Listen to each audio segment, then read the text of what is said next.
ويبشر المؤمنين الذين يعملون الصالحات أن لهم أجرا كبيرا.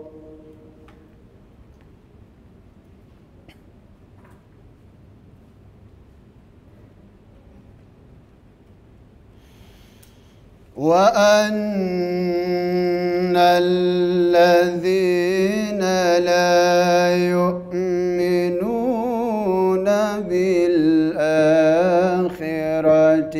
أعتدنا لهم عذابا أليما.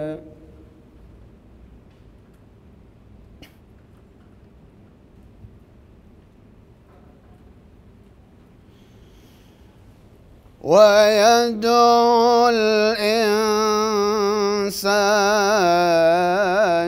بالشر دعاءه بالخير.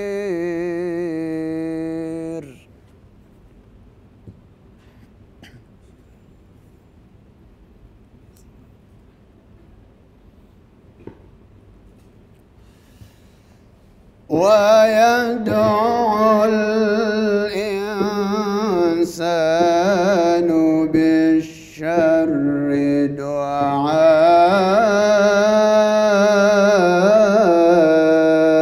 دعاءه بالخير.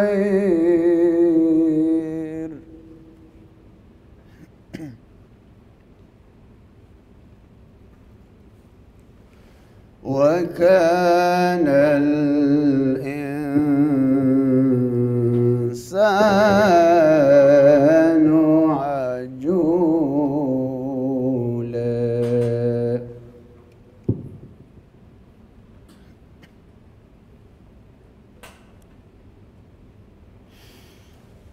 وجعلنا الليل والنهار آيتين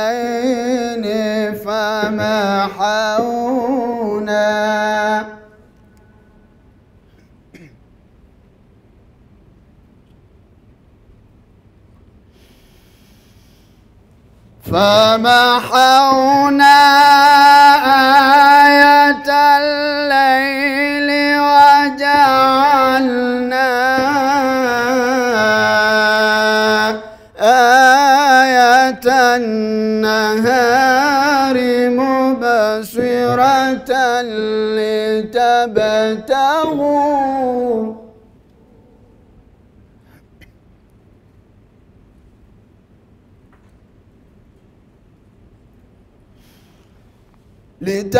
لتبتغوا فضلا من ربكم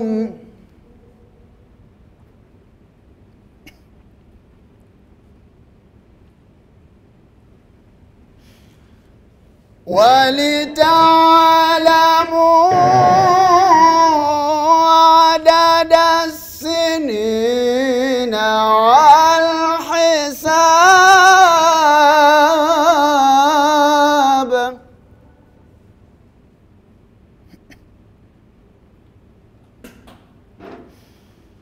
وكل شيء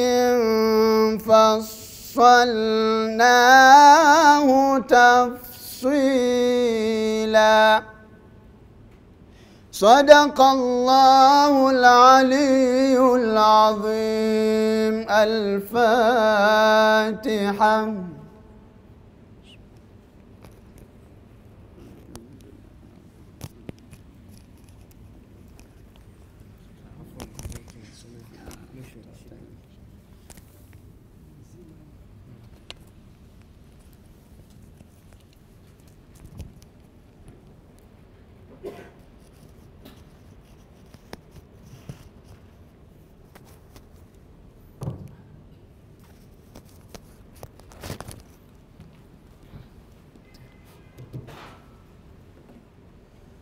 Jazakallah khair, Ustad Muslim. Nawwarakallahu bil Quran. Allah subhanahu wa ta'ala in Surah Al-Tahrim strikes the examples for believers of righteous women by praising the wife of Firaun as Sayyidatina Asiya bint Muzahim radiyallahu anha and Sayyidatina Maryam alayha salam, in their steadfastness to hold on to the truth despite the difficult circumstances they faced. And as such, we continue to draw inspiration from great women who followed in their footsteps and will continue to do so until the day of judgment. The Prophet ﷺ said, "From amongst the women of the world who have reached perfection and are worthy of following are Maryam bint Imran, Khadija bint Khuwaylid, Fatima bint Muhammad, and Asiya, the wife of Firaun, radiyallahu anhum ajma'in." Not forgetting the greatness of the likes, this hadith was narrated by Tirmidhi. Not forgetting the greatness of the likes of Sayyidatina Aisha and other Ummuhat al-Mu'mineen, as well as the great Sahabiyat. Therefore, following this Quranic directive, we continue to draw lessons from the lives of great women who lived in our earlier and recent past. We have heard numerous times that Islam produced great women as well as men. However, this has rarely been expounded upon, and for some it has been a myth. In today's program, we hope to demystify this myth and bring to life real women who achieved greatness in different spheres of life.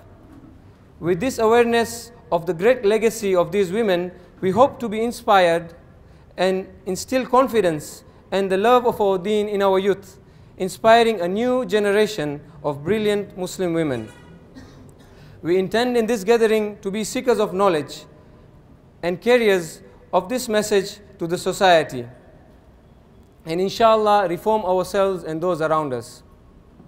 Without taking more time, I would like to introduce Brother Muazzam, who is a young lawyer from Nairobi, whose interest in studying deen began in his late teenage years. He has attended numerous educational retreats such as the Rehla in Turkey as well as the Mahabba Foundation retreat in South Africa. In addition, Brother Muazzam has studied with traditional scholars texts such as the Shama'il of Imam Tirmidhi, the Aqidah Tahawiyya, the Baiquniya poem as explained by Imam Abdullah Sirajuddin of Sham. Currently, the brother is a second-year student in Al-Balagh University. The brother's interests include history, poetry, theology, mixed martial arts, and you can also find him active under the Sacred Footsteps Instagram page. Brother Muazzam Mir, Karibu Mombasa.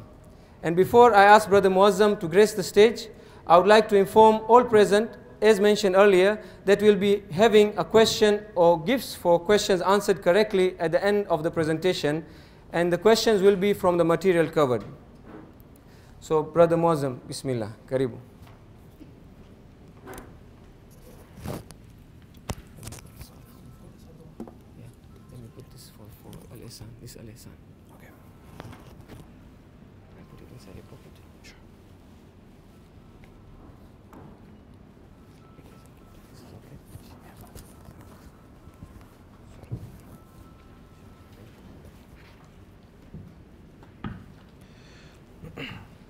Bismillah walhamdulillah wa salatu wa salam ala rasulillah wa ala alihi wa ashabihi ajma'in wa ba'd. Today's event is one that has been sorely needed in our communities, not just in Mombasa, not just in Nairobi, but throughout the entire Muslim world. The Halakha initiative was started in Nairobi to counter certain questions and certain myths and certain issues that the world has regarding Islam and that is deeply plaguing young Muslims. So I would like to thank Barakah Trust of Mombasa for extending their hand of invitation for us this afternoon. So the topic of great women of Islam was something that was sorely missed, because one stereotype that exists in the world, not just among non-Muslims, but also amongst Muslims, that the Muslim religion and that Islam is misogynistic and that it has no place for women. In her memoirs, the great and famous nurse Florence Nightingale mentions an incident in Cairo where she wanted to grace a mosque but was chased away by an imam. And she said in her memoirs that I had a voice inside me saying, face Mecca. But when I went to the mosque, all I could say was, if only this religion had any room for women. And the stereotype against Muslim women and against Islam when it comes to women is not a very new stereotype. It did not start with 9/11. It did not start in the last 30 years. It goes back several centuries. Because at the beginning of the colonial era, with the rise of Orientalist literature and Orientalist art, the Muslim woman was often depicted as simply a plaything in the lands of the Muslims. She had no intellect of her own. She had no choice of her own. She had no rights of her own. And these views were carried back to Europe by Western Orientalists.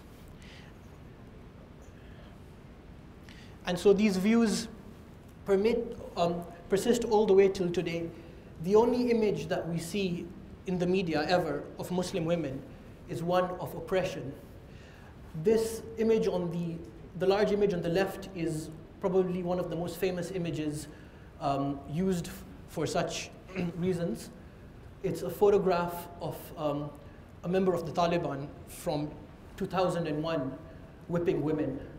And the bottom right, we see a woman with her nose amputated, a Muslim woman, for allegedly disrespecting her husband. These images have been playing in our minds and in our societies for generations. And the effect that these images have is that it leads to widespread apostasy and the rejection of Islam, not just from non-Muslims, but from Muslims themselves. And the colonialists were aware that one way we can destroy Islam is if we first target the Muslim women. So over here we have a poster from colonial Algeria with the French, "Aren't you beautiful? Take off your scarf." Because the colonialists were aware that if Islam goes, then resistance goes.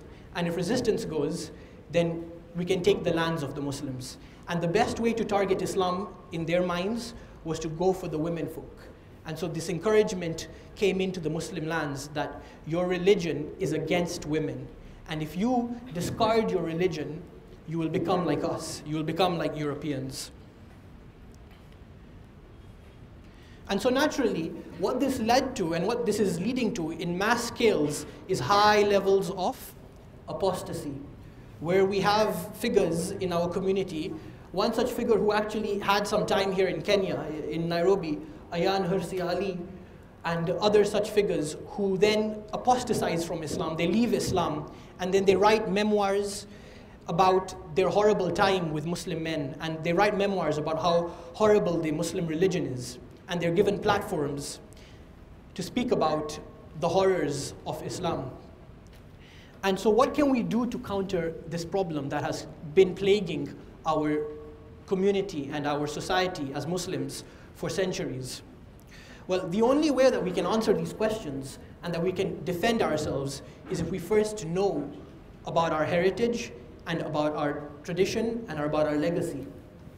And it's very surprising to many people who might not know about Islam, even Muslims, apart from the stories of the women that they read about in the Quran, and perhaps the names of the wives of the Prophet ﷺ. But do you know the names of any of the other Sahabiyat? If we do not know our own heritage, how then can we defend our deen? And unfortunately, it's something that we should really put at the foreground, because we have a wonderful heritage and wonderful legacy when it comes to Muslim women and the empowerment of Muslim women through the deen. And so Dr. Khalid Blankenship puts it best when he says, if we were to make a comparative study of women in different civilizations, Muslim women until the modern period would probably be first.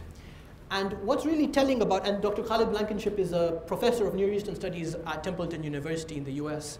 What's interesting about this quote is that he mentions that Muslim women were ahead of women of every civilization on earth up until the modern period. And what goes wrong in the modern period is colonialism, and how colonialism essentially ruined Muslim societies.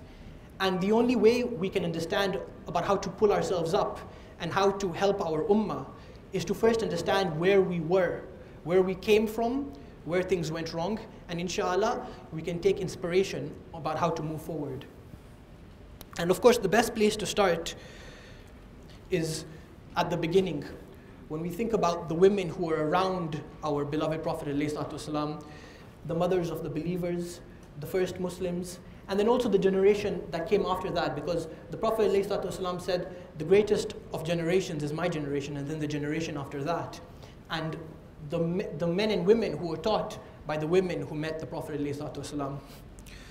So the first woman on our list today is Sayyidah Hafsa bint Umar, who is a wife of the Prophet ﷺ. And what can be said about her is that she was the daughter of the great Sahabi and the second Khalif of Islam, Umar ibn al-Khattab, and she was the wife of the beloved Prophet ﷺ. And the Prophet ﷺ instructed the virtuous and intelligent woman, who was also a Sahabiya, Shifa bint Abdullah, to teach Sayyidah Hafsa how to read and write. And so from this first example, we see how the Prophet ﷺ and how Allah subhanahu wa ta'ala empowered the women, because the Prophet ﷺ instructed his wife to learn how to read and how to write.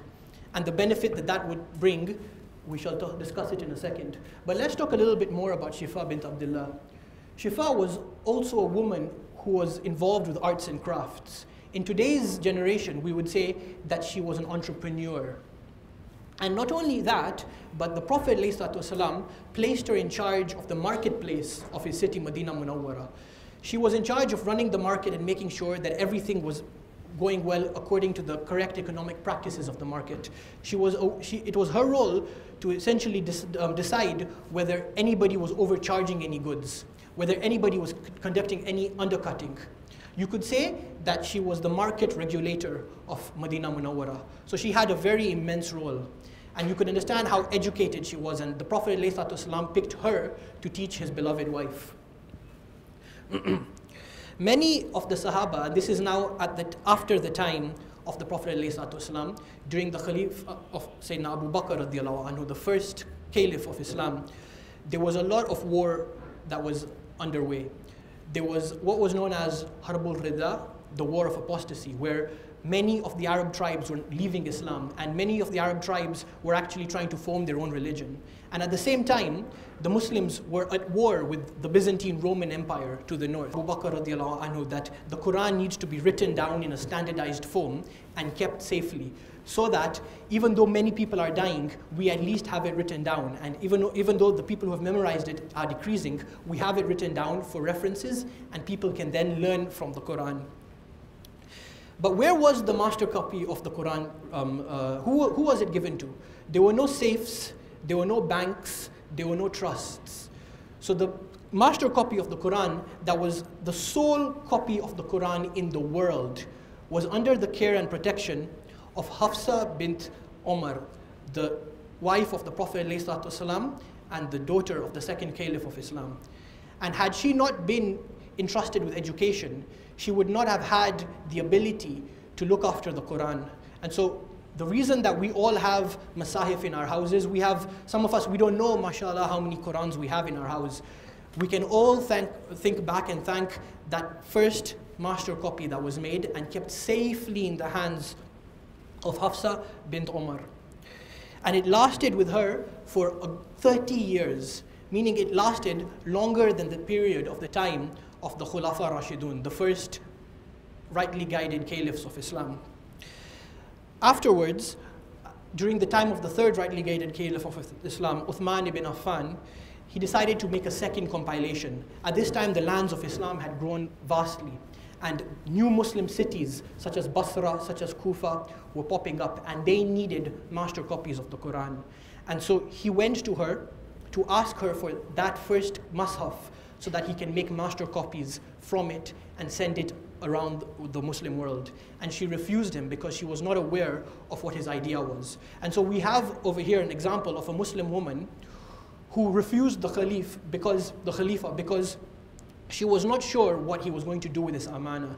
And only then when she was convinced that what he wanted to do needed to be done is when she gave up the master copy of the Quran.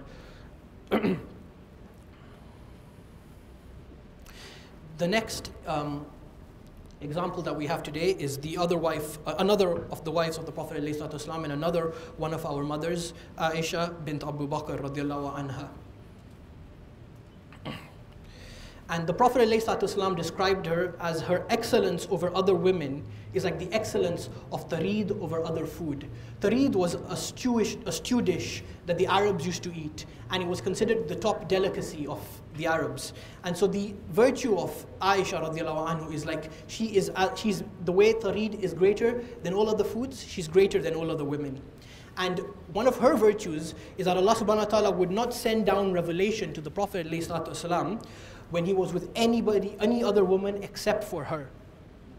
And in fact, during the period of a slander that was made against her, where her virtue was called into question, and the relationship that she had with the Prophet ﷺ was called into question in public, what today we would call a public scandal of a public figure, Allah subhanahu wa ta'ala revealed ayahs regarding her innocence. And her nephew, Urwa, said that if Aisha, meaning if his aunt, had no other merit besides the merit that came from the slander and the way she conducted herself during the time of the slander, and the fact that Allah subhanahu wa ta'ala revealed verses declaring her innocence, he said she would still enjoy excellence and nobility.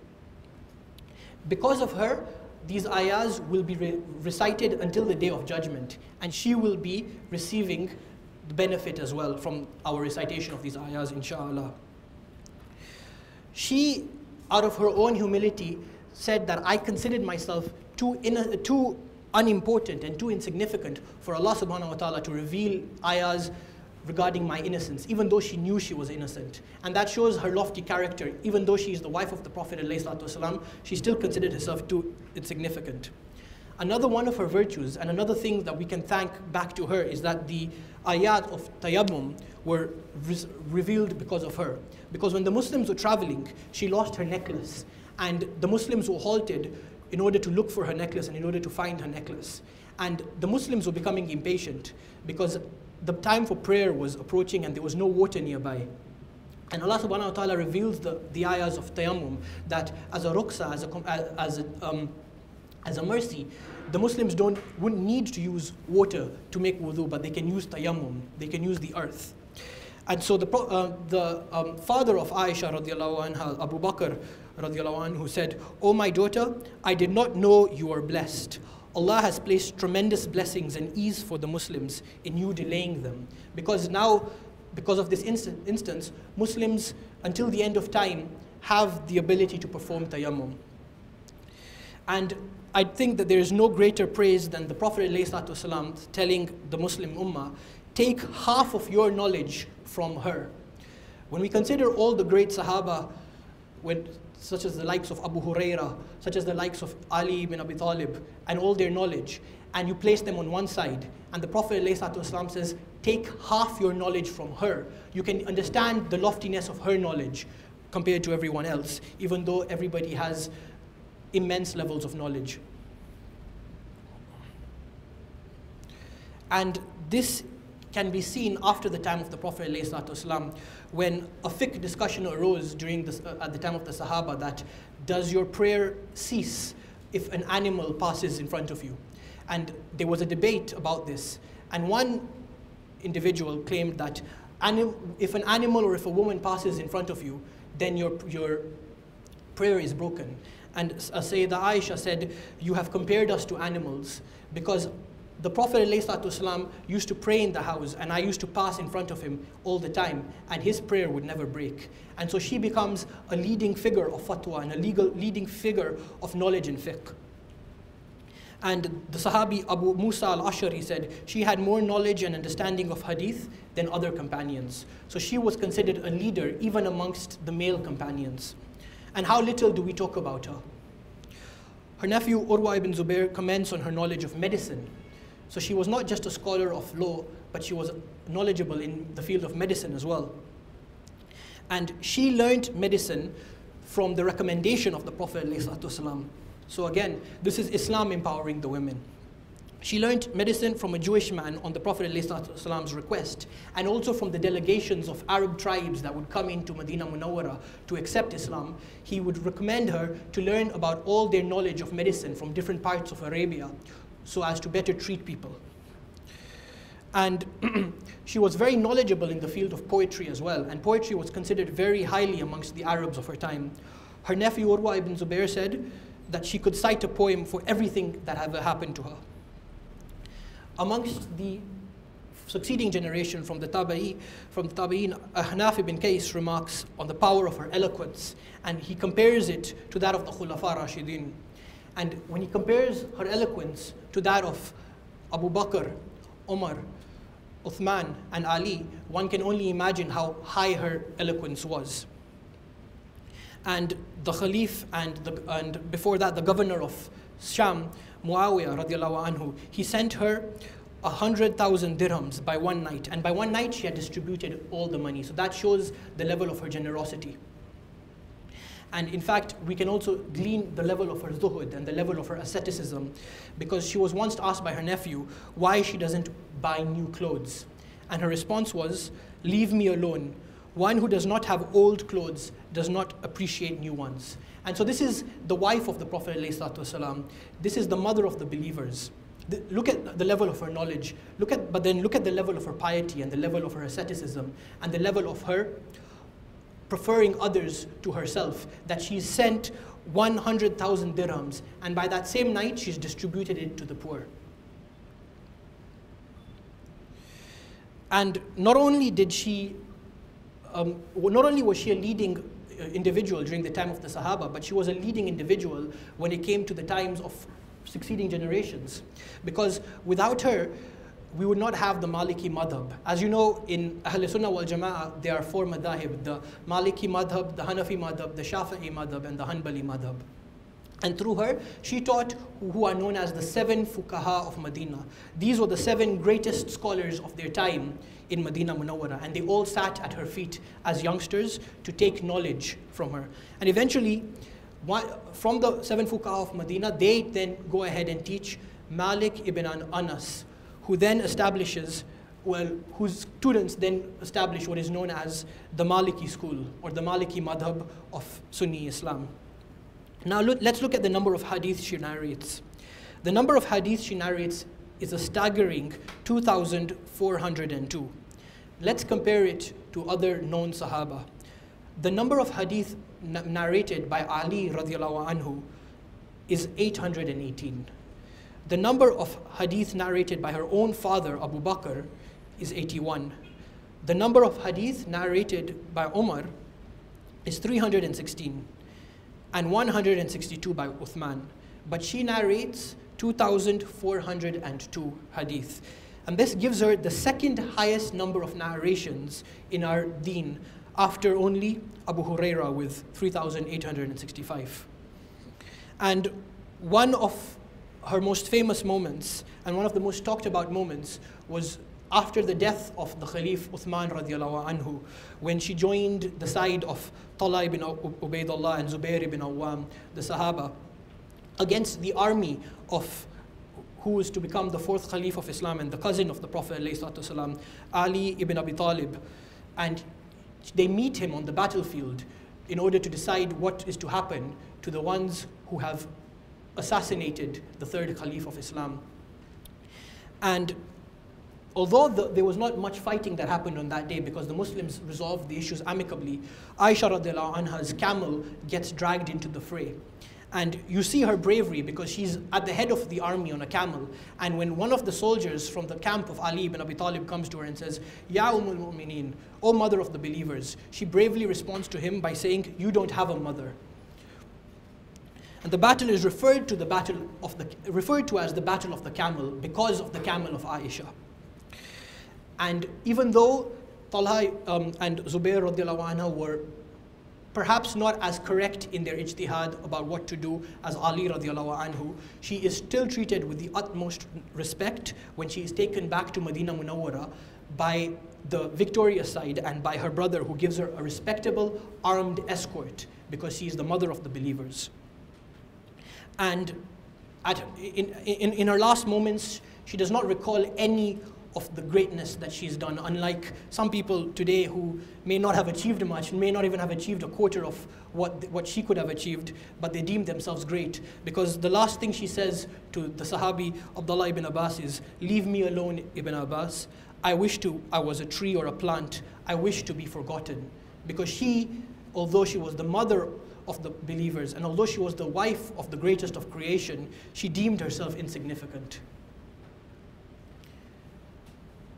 And over here we can see a world map, and the colors represent the Muslim world, with the light blue representing the areas which are majority Maliki in madhab. And as you can see, it's most of West Africa, it's most of North Africa before Sub-Saharan Africa, and some parts of the Gulf, including the UAE. And so without Aisha radiallahu anha, we may never have had a Maliki madhab, and the face of Islam today would probably have looked very different. And this brings us to our third luminary in today's presentation, Nusayba bint Ka'b radiallahu anha.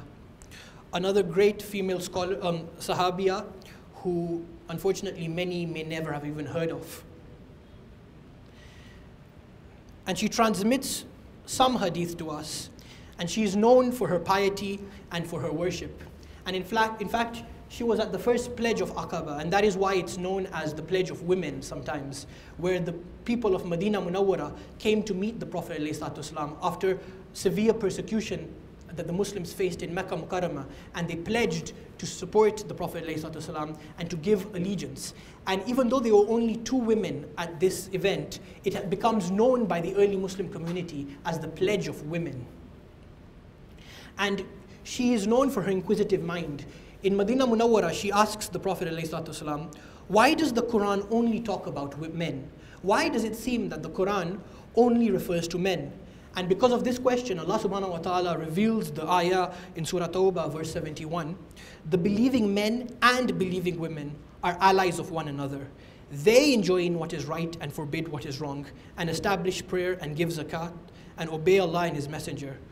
Those Allah have mercy upon them. Indeed, Allah subhanahu wa ta'ala is exalted in might and wise.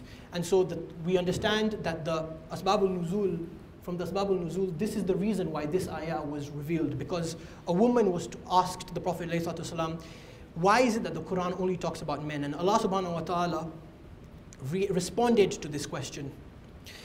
But what I would say is the greatest what Sayyidah Nusayba is remembered for the most is her warrior skills.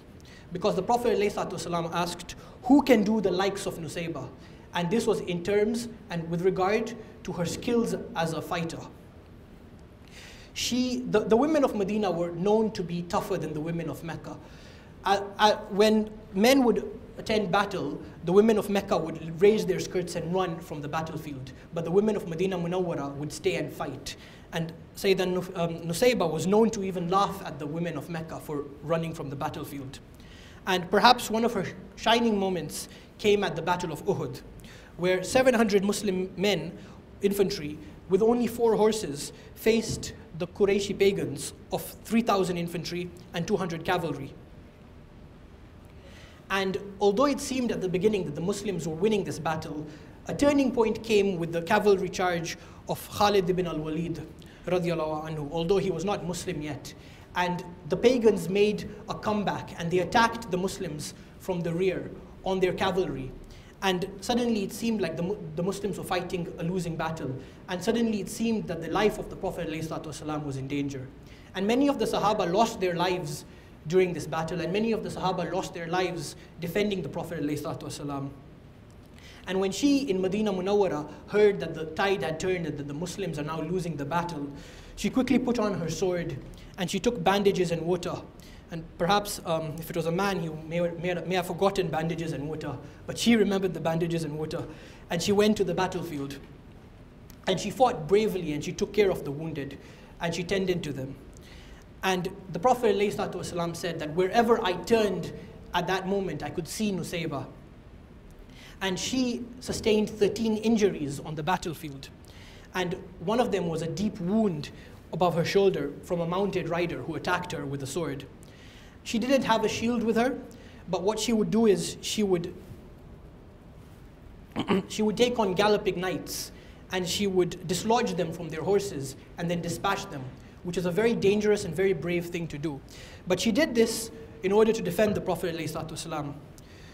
The Prophet said, "Take care of your wounds." And it was only at this point that she realized that her own son was in danger. So she killed her son's attacker. At the end, she couldn't leave the battlefield and she needed to be carried away. The next day, the Prophet ﷺ refused to go about the day until he was sure that she was safe. And after the time of the Prophet ﷺ, at the Battle of Yamama that we mentioned earlier, it was a force of 13,000 Muslims versus 40,000 enemies. These were men who had apostatized from their religion and who had left their religion under the command of a man named Musaylama al-Kadhdhab, who was a false prophet, who claimed that I am a prophet after Muhammad. And his force was made mainly of Najdi Arabs from the tribe of Banu Tamim, and they were from Central Arabia. Hence they were extremely tough because the men of Central Arabia at the time were considered to be amongst some of the best fighters that there were on the Arabian Peninsula. And this was considered one of the most difficult battles fought by the early Muslims. And many Muslims were martyred, and many of the Qurra, of the reciters of the Quran, were martyred. And she is older at this point, but she goes on to fight. And Abu Bakr radiallahu anhu recommends to Khalid ibn al-Walid that you know her standing, meaning you know how important she is in the eyes of the Prophet ﷺ, even though the Prophet ﷺ is not present there. And so he says, protect her and show her the respect she deserves. And so she fights valiantly. And on that battle, although she's older, she loses a hand. And Khalid ibn al-Walid takes care of her hand, and he does this by cauterizing her wound. And as the Muslims are victorious at this battle, and as they return home, the first question Abu Bakr radiallahu anhu asks is, how is Nusayba? And so that shows her great standing. And as we remember great warriors from our tradition, like Ali ibn Abi Talib radiallahu anhu and Khalid ibn al-Walid, we should not forget the likes of Nusayba. And our next example is from the succeeding generation, Khawla bint al-Azwar al-Kindi. And so at this point, the Muslims have defeated the apostates, and they're dealing with the Byzantine Romans in Syria. And she is in the army of Khalid ibn al-Walid in Syria, and she is fighting, for that time, the most sophisticated European army on the planet. And her younger brother is a great warrior, a great fighter known as Dirar ibn al-Azwar al-Kindi. And he is known as a master of martial arts. And he would go into battle bare, without any armor, because nobody could defeat him. And so they're fighting the Byzantines. And her brother Dirar, he decides to go ahead and kill the general of the Byzantines. And so he rides his horse into the Romans, and he kills every man in his way. But the Romans finally circle him and take him down. When word arrives to the Muslims that he's been lost, his sister Khawla weeps and she recites poetry about his loss. But then she decides to do something about it because she cannot accept that her brother has been killed. So she is trained just like him, as she is a woman of the tribe of Kinda, and she's large and she's strong. And so she puts on a suit of black armor and a niqab, and she wears a helmet with a green turban. And her only concern on the battlefield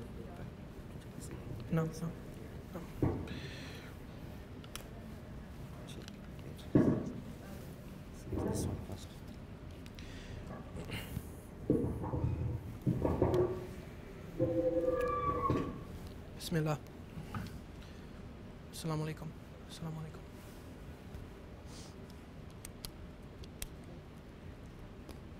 Bismillah.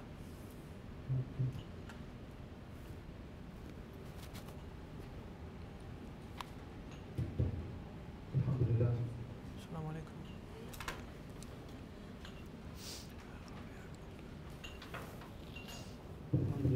Assalamu alaikum. Ninaweza fanya bila mic hata. Ninaweza jaribu bila mic.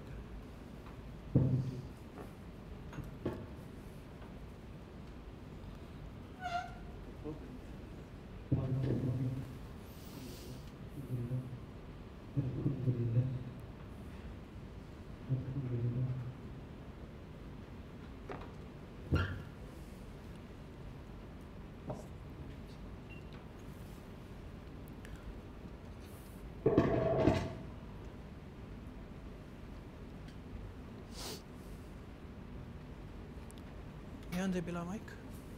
Nianze bila mic. Sawa. And so her only concern is to find her brother on the battlefield. And so she charges the enemy. And she is described on that day as a torch of fire. And the general amongst the Muslims, Rabia ibn Utbah, says, "Who is that knight?" Because no one can recognize her. She's wearing a niqab, she's wearing black armor, and she's wearing a green turban. Nobody can see her face, and no one has seen her before. But they're astounded at this soldier who has come seemingly from nowhere and is wreaking havoc amongst the most modern army of the time. Everybody thinks that it's Khalid ibn al-Walid, the sword of Islam. And the Muslim army realize that we need to protect this man. They don't know it's a woman at this time. He is so strong and daring that they will end up killing him. He will be more useful if he is within our rank. And so she would attack the enemy and then retreat. And each time she would retreat, the Muslim soldiers would approach her and say, "Oh knight, what tribe do you belong to? What family do you belong to?" And she would not respond to them. And she would instead charge the enemy again, killing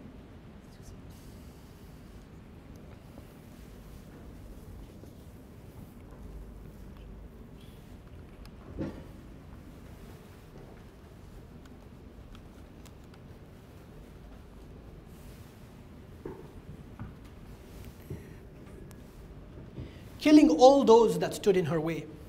And when she is finally approached on the battlefield by Khalid ibn al-Walid, when he rides up to her and he asks her, "Why don't you respond, O knight?" She responds and says who she is, and she reveals that she is actually Khawla, and that she is a woman, and that she did not want to respond in front of everybody because she did not want to embarrass the great Sahabi Khalid ibn al-Walid, who is known as Sayful Islam, the sword of Islam, because everybody thought that that person fighting must be Khalid ibn al-Walid because of her high level of skill on the battlefield. And so she regroups with the Muslims, and they lead a charge with her, with Rabia ibn Utbah and Khalid ibn al-Walid in the lead. And the Muslims end up defeating the Byzantine Romans in Syria and opening the gates of Syria to Islam. But there's still one problem. Where is her brother Dhirar? And she searches the battlefield looking for him, and he is nowhere to be seen. She starts reciting beautiful poetry in the fear that he is dead, and this moves all the men of the army. Even Khalid ibn al-Walid cries. And the next day, word comes that he is being transported away amongst prisoners in a great entourage. And she is given the permission by the Sahaba to take a special unit of force of fighters and to go and attack this entourage and to free the prisoners, including her brother. She's a skilled tracker and a logistician, and she plans an attack on these men.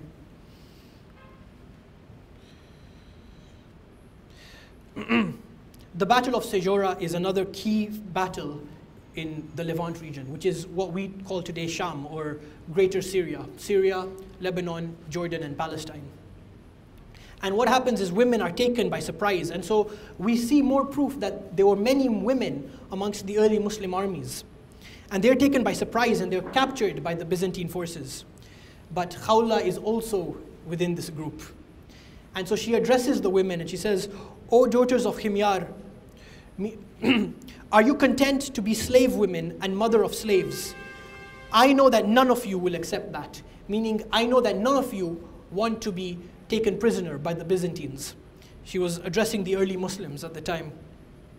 And the Naqiba of Banu Himyar, Afra bint Ghaffar, she says, "What you're saying is true, but we don't even have any weapons. A sword would be something useful in a situation like this." So what the Muslim women decide to do is they decide to pull out the tent poles and use the tent poles as weapons to lampoon the Byzantine army. And they do this and they escape through locking arms. But before they do that, they attack the armory of the Byzantines and they destroy all their weapons, which means that the men can now attack the Byzantines and defeat them. And so that is another key mission that Muslim women played in the early days of Islam during the period of a lot of war and conflict. Now this brings us to Darda Sugra, who may not be a great warrior, but she was definitely a great scholar. And over here in this animation, we can see a visual representation of her in her youth in a gathering of many men. And amongst these men are some of the leading Sahaba. And she was an orphan child, but she came under the guardianship of Abu Darda, the Sahabi. And again, the emphasis that Islam places on taking care of the orphans is immense. And this is a practical illustration of how the deen empowered women. Because she used to come to the masjid with Abu Darda, and she used to listen to the lectures and to the teachings of the Sahaba. And it is said that she used to come to the masjid in 2 garments, meaning her head was uncovered. Essentially, she was too young for hijab at this time, but she began learning from a very young age. She would sit, learn and pray in the men's section and in the same rows as the men. And eventually, as she grew older, Abu Darda, the Sahabi who took care of her, requested for her to go and join the women's rows. And when she grew up and when she became older, she becomes a great scholar in the cities of Damascus and Jerusalem, amongst the most important cities today and then in the Muslim world. This was during the time of Banu Umayyah, the Umayyads. And she would teach in the men's section, and her classes were attended by many fuqaha who would then go ahead to become amongst the greatest scholars of Islam, both male and female. And one of her expressions was that God's provision does not reach us as raining down gold and silver, but from one another, meaning the barakah of Allah subhanahu wa ta'ala comes from us helping one another. And in fact, so great was she and so prominent was she that the Khalif himself of the time of Banu Umayyah, Abdul Malik ibn Marwan, who was a pious man but who was known more for his feats in architecture, would come and sit at her feet and learn. And Abdul Malik ibn Marwan is known for the construction of this building, a Quba Sagra, the Dome of the Rock. And so whenever we see this building in our fair city of Jerusalem, the 3rd holiest site of Islam, we know that the man who built this building studied with a great female scholar of Islam. And we know that Muslim women have had an impact throughout our deen. We arrive now at the Middle Ages. Many people might be thinking at this point that why did you not include more of the mothers of the believers? Why didn't you include a Sayyidah Fatima?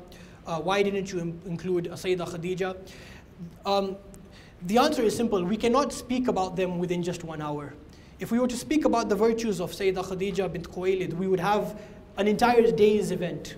If we were to speak about the virtues of Sayyidah Fatima az-Zahra, the daughter of the Prophet ﷺ, the woman whom the Prophet said is that Fatima is a piece of my flesh, we would have an entire day's event. And unfortunately, there are so many great Muslim women in our deen, and there are so many women who are fantastic that we have never heard of, that we would have had to have focused on other areas. But inshallah, if this event has a part 2, we can speak about other women. So now we come to the Middle Ages. This is after the time of the Prophet ﷺ, and after the time of the successors of the Sahaba and the successors of the successors. And so we come to the time of the Abbasids. The Abbasid revolution takes place begins in the easternmost parts of the Muslim lands, and they rise up to replace Bani Umayyah, the Umayyad empire essentially, under the pretext that they want to defend the family of the Prophet ﷺ. Whether they do so or not, that's a question for another day. But what we know today is that the Abbasids were probably the richest Muslims who ever lived. The lands of the Abbasid stretched this entire region in red. Although Spain and Morocco were also Muslim lands, and what becomes known as Afghanistan were also Muslim lands, the central lands of the Muslims were being ruled by the Abbasids in their capital city, Baghdad. And they were the richest people at the time because they had acquired their wealth from the Persians and from the Egyptians and from the Byzantine Romans. And they build the grand city of Baghdad, which becomes the most populated city in the world. And it's a city of great scholars, and it's a city of great saints. And in the middle of the city is the palace of the Khalif. And so this brings us to the next great woman that we want to speak to today, Zubaida Bint Jafar Al-Mansoor. Many people here may never have heard of her, but after today, many people will never forget her. She is the wife of the 5th Abbasid Khalif, Harun al-Rashid. Harun al-Rashid is a name that is familiar amongst many Muslims. He's mentioned in many stories and many novels and many fables, but not much is known about his wife, Zubaida. And she is a woman who lived in highest of luxuries, the highest of luxuries, because these were the richest people at the time. But although she lived in the highest of luxuries, this did not in any way detract from her piety. And in fact, I'm going to illustrate to you how her wealth and how her influence bettered the Muslims of the entire world up until the 20th century. Yes, that's right, up until the 20th century, more than 1,000 years later. But first, let me tell you about the type of wealth she had. She lived in a large palace in Baghdad, and she had a large carpeted banqueting hall. And in that banqueting hall, you had pillars of ivory and gold. And her meals were served to her on silver platters. And there were verses of the Quran written all over the palace. And she is known to have introduced the fashion of wearing sandals with jewels encrusted on them. And she had a palace that was circled by a large garden full of all sorts of animals. So she really was what we would imagine an extremely wealthy woman of her time to be like. But she wasn't just a woman who lived confined in a palace with the door locked, as some tabloids tell us that Muslim women are like in places like Saudi Arabia or in places like the UAE, that they live in prisons, but the prisons are beautiful. She outlived her husband, the Khalifa, by over 30 years. And the historian Ibn Khalikan notes that her palace sounded like a beehive that was constantly buzzing due to the recitation of the Quran that was happening all over her palace by so many people. And the recitation of the Quran was happening so often that it would happen even when she was not in the palace, even when she was not at home.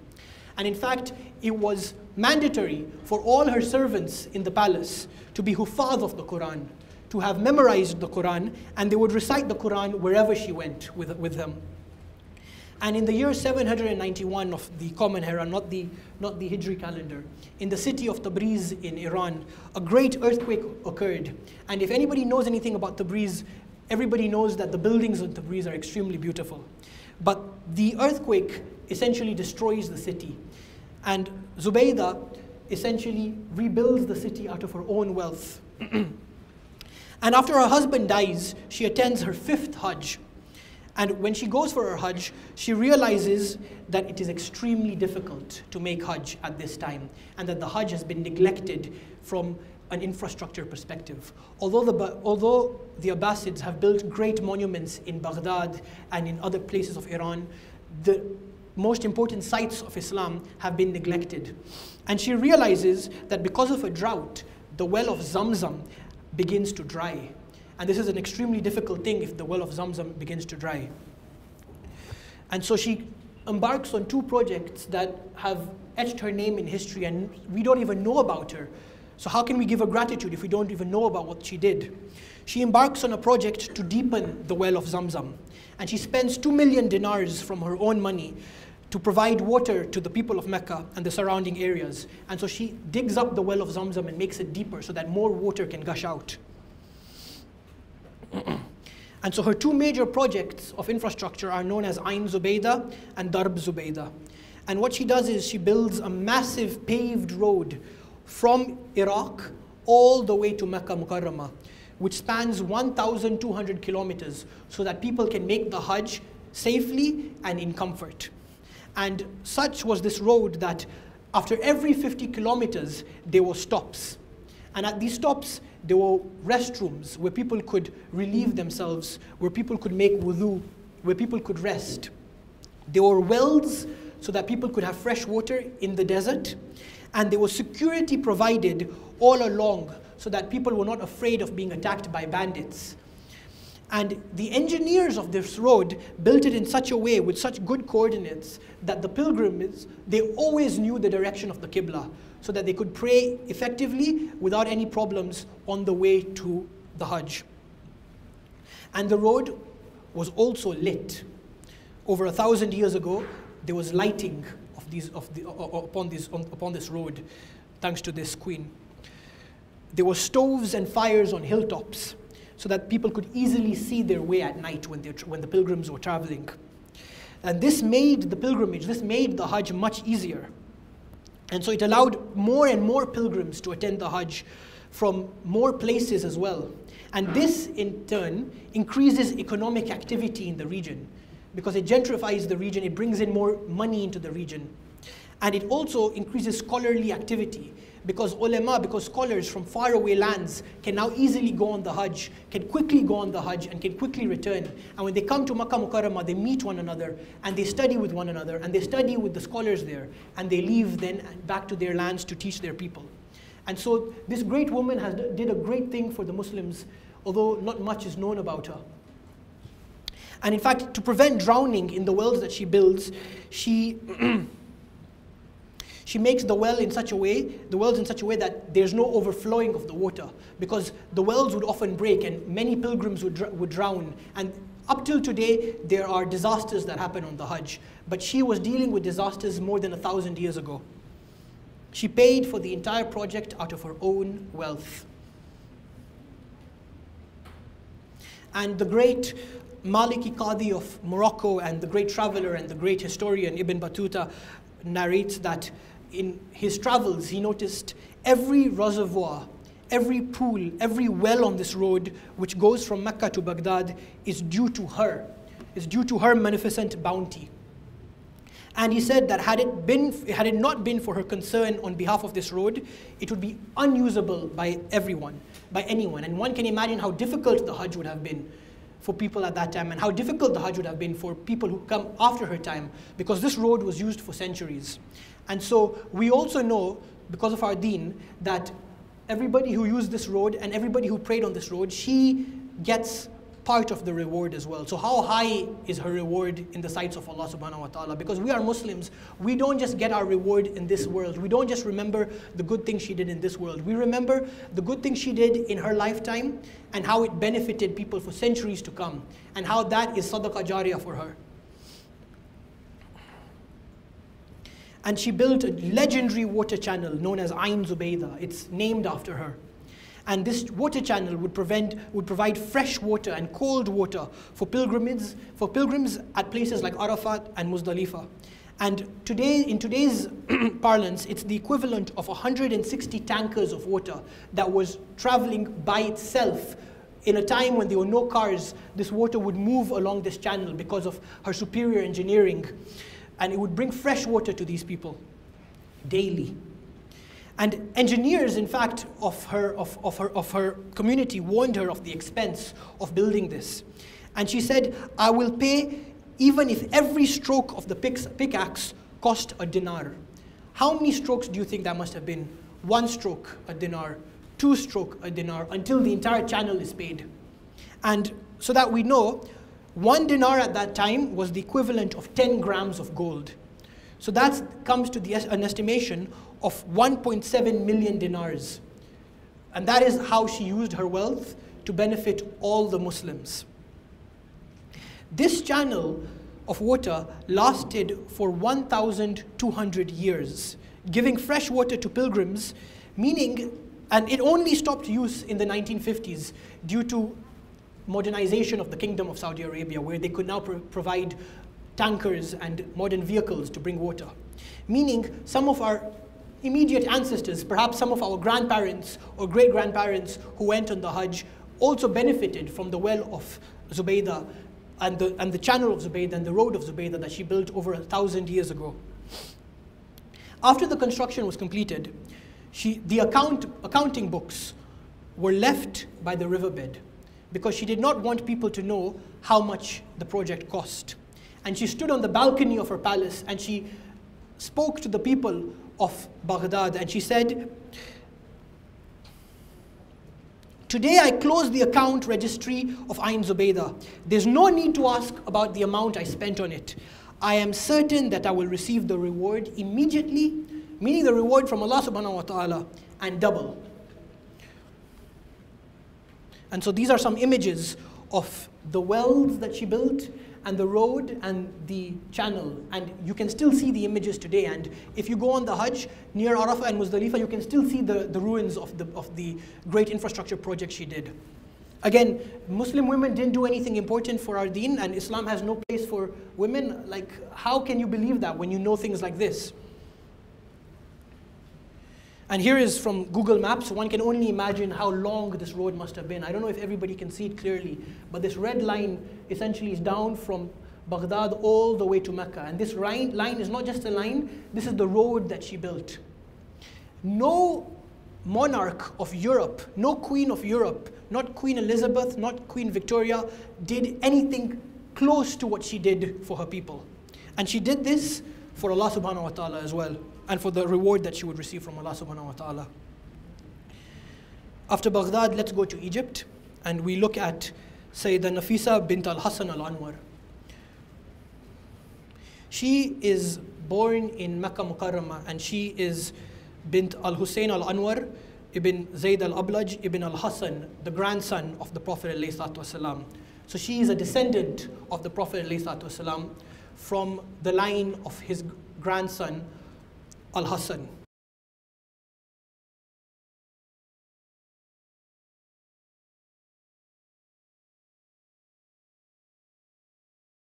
Become so well known that the people of Cairo come to her from far away places. They come to Cairo to ask for du'as. And Cairo, at the time, just as it is today, was one of the largest metropolitans in the world, and one of the probably the largest metropolitan in the Arab world. And so you can imagine how people knew of her and how important she was in this city. And in fact, so many people come to her, and so many people regard her that she decides that she needs to leave Egypt because she's receiving too many guests. And the governor of Egypt, As-Sirri ibn al-Hakam, he begs her to stay. So the ruler of the Muslims of the land begs this great Muslim woman, please do not leave because there is a lot of barakah with you over here. And it said about her piety that she would spend days not eating, but she could put her hand in a bag, and by miracle, by the karamat of the awliya, food could appear in the bag because she was so close to Allah subhanahu wa ta'ala. And she told her niece Zainab that she didn't have time to look after herself because she had too much work to do for herself and for the community of Muslims before she met Allah subhanahu wa ta'ala. So she preferred people over herself. And there are more than 150 miracles that are associated to this great woman. And she's credited with healing a paralyzed girl through the permission of Allah subhanahu wa ta'ala after the girl's family and neighbors became Muslim. And so many people came into Islam through the acts of such pious women because they saw the greatness of Muslim women. Today, people look at Muslim women and they feel pity and they feel shame. She's also credited with making dua for the Nile, for the river Nile, so that it can flow well and so that there can be good irrigation and so that there can be good farming. And she cures a blind girl from her blindness by making dua for her. And she makes dua to prevent a ship sinking. Today, she is known as the patron saint of Cairo.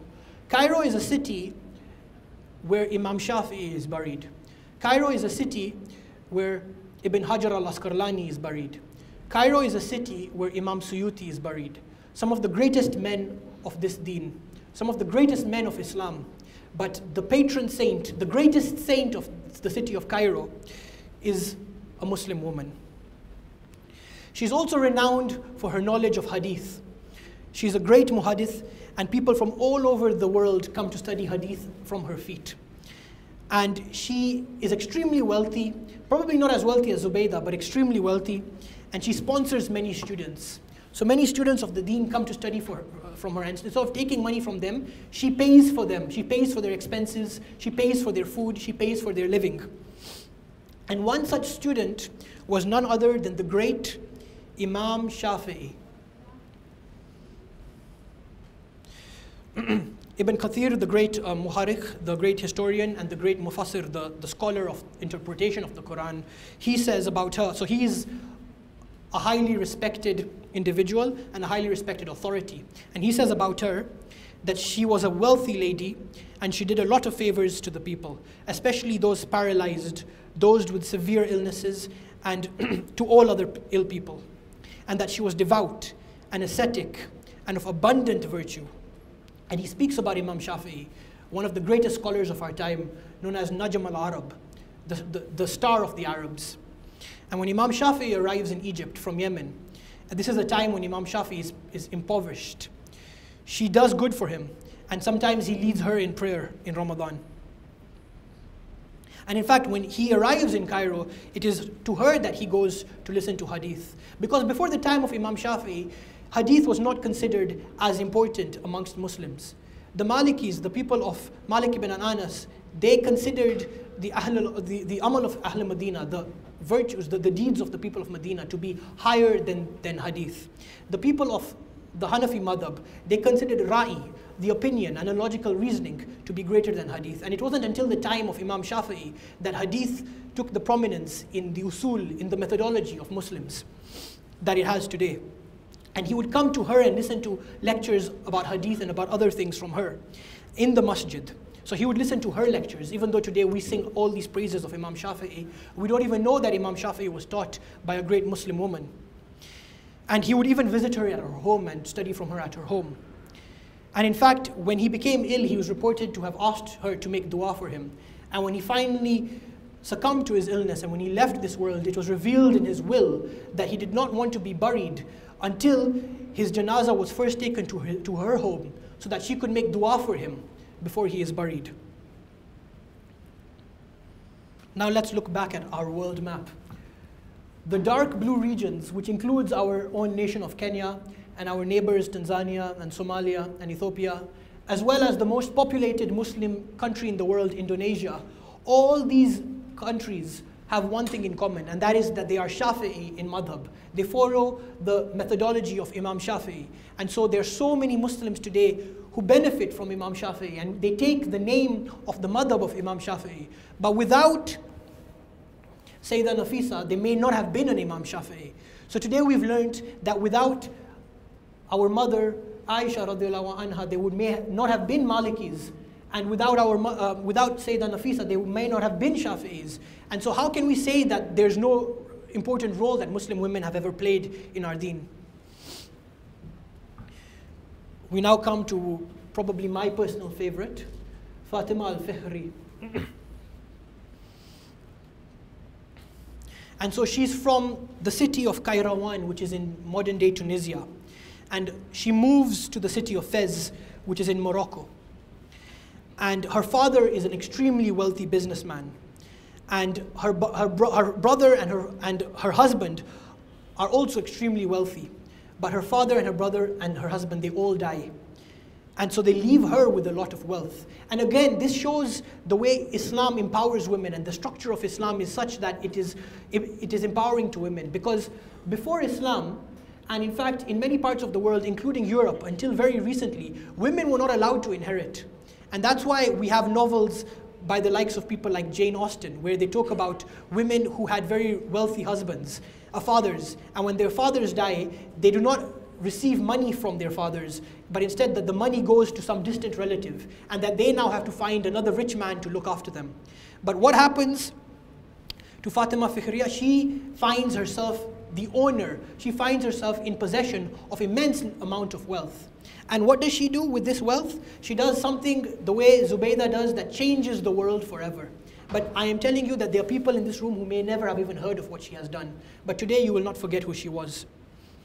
She decides to build a masjid known as Masjid Al-Qarawiin, which is named after Qayrawan, the city she is from.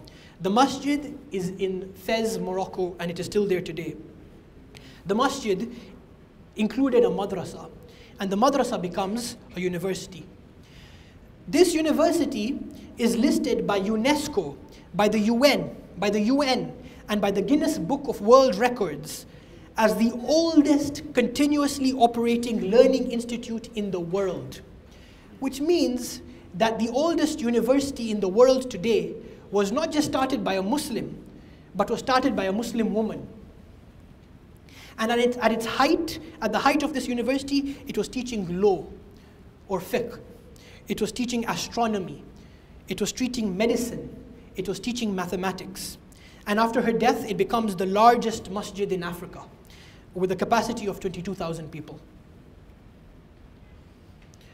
Let's talk a little bit about how this project went about, and we can take inspiration from this, and we can think about how much we're falling short with our awqaf, and how much we're falling short with our projects, and how much we're falling short with our halal income.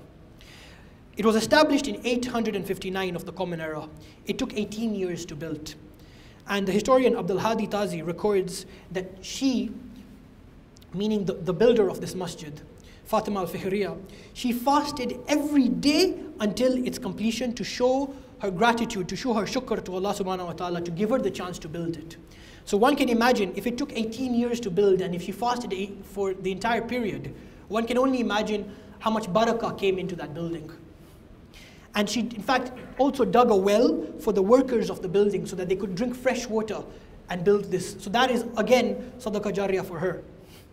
And all the material that was used to construct this building, she had to make sure it came from a source that she knew, so that it could come from a halal source. And today we build masjids, and today we build institutes, but we don't ask, where has this donation come from? Who is this person giving us this money? Is it from an ethical source? Is it from a halal source? Let's take inspiration from the likes of Fatima Fikhriya, who did such a thing and who put her deen in front when conducting these operations. And today we still have this institute still running to this day. So let's talk a little bit about the institute. The masjid begins in the year 859. Immediately the madrasa begins as well. And in the year 1963, after the colonial period and after the French leave Morocco, the government of Morocco gives it an official title as a state university, meaning you can go to that university today in Morocco and you can get a degree, and it is an officially recognized degree. So if it began in the year 859, let's do the maths, it's 1,159 years old. A 1,159 years old learning institution. Let's contrast this to Europe. The oldest university in Europe is the University of Bologna in Italy. That university began in the year 1088. The University of Oxford, that we all know, began in the year 1096, and the University of Cambridge began in the year 1209. So whilst Cambridge began in 1209, her institute began in 859. So it predates all these learning institutes in Europe that we respect so much today. Did you know this? And if somebody ever brings up the fact that Muslim women are uneducated and that Islam does not allow education for women, you can now tell them that the oldest learning institute in the world was built by a Muslim woman. And some of the alumni of this institute, and let's look at how progressive this institute was with its thinking. Some of the alumni of this institute includes the great Jewish rabbi, yes, that's correct, Jewish rabbi, not Muslim, Jewish, Maimonides. Muslims were allowing people from other religions to study at our learning institutes, whilst in places like England, you had to be from the correct sect of Christianity, not even just another religion, the correct sect of Christianity. And in fact, the University College London in London today, which is only founded, I think about a century ago, was the first secular university in England, meaning it could be any religion, it doesn't matter, you can study there. But Maimonides studied in a Muslim institute. Who is Maimonides? One could say that Maimonides was like the Imam Ghazali of Jews, the Abu Hanifa of Jews, the Imam Shafi'i of Jews. He is one of the greatest Jewish scholars in history. And he studied at a university founded by a Muslim woman. But not just him. The great Muslim philosopher and theologian Ibn Rushd from Spain, from Andalusia, also studied there. And he had a great influence on European philosophy and European theology. And in fact, today he's known in the West as Averroes. So a lot of European thought actually goes back to this institute. And these are just some photos of Qarawiin in Fez. And these are places that we should visit. People are so quick to visit places in Europe for their holiday, for their Instagram photos, for their destinations. People are so quick to visit Dubai, but we don't know about our great heritage. What a beautiful building this was, and to think that this was all built by one woman who had incredible amounts of wealth and incredible amounts of piety at a time when women in Europe weren't even allowed to look at books. These are some of their modern faculties. It's still running today. Now we come to al-Khair, Fatima Bint Ibrahim al-Bata'i. And she is another great scholar from the city of Damascus. And she lived a long life and she narrated a lot of hadith. And on the subject of hadith, I want to tell you guys something, especially the women, that is going to fill you with a lot of pride and a lot of inspiration as Muslim women. In the field of hadith, we know that unfortunately, there have been many fabrications of hadith. There have been many men and there have been many people who have come forth and they have said that the Prophet said X, Y, Z, but the Prophet never said that. They lied. The Prophet ﷺ said, whoever said that the Prophet said, meaning that I said, and I did not say that, let that man take a seat in the fire. Meaning, if you lie about what the Prophet ﷺ said and call it a hadith, it is a grave sin. Many men made hadith up. And there are many ways for Muslim scholars. This is a field known as usul al-hadith. It's outside the scope of today's event, but there are ways to decide and to decipher who is a valuable hadith narrator, who is known as a liar, who is known as somebody who is trustworthy. And what has been decided and what has been deciphered by classical scholars like Ibn Hajar al-Asqalani and by modern scholars like Sheikh Akram al-Nadawi is that throughout the history of Islam, every person who lied and who said that the Prophet said something, but the Prophet didn't say it, guess what? It was a man. Every woman who has narrated hadith, no woman in the history of Islam has been proven to have lied about a hadith. Only men have lied about hadith. And so throughout history, Muslim women were preferred to take knowledge of hadith from over Muslim men, because Muslim women were considered to be more trustworthy when it came to hadith. Muslim men would lie and they would praise a king perhaps, or they would praise someone who can give them money, and so they would sell their religion in order for some gain. But Muslim women had the integrity to carry the hadith forward and to carry the legacy of the Prophet ﷺ forward. And so you should be so honored as Muslim women, and you should go into the field of hadith, because some of the greatest hadith scholars have been women. And so she would write, meaning who we're speaking about today, right now, she would write ijazahs with her own hand for numerous great scholars. An ijazah is like a certificate of authenticity. An ijazah is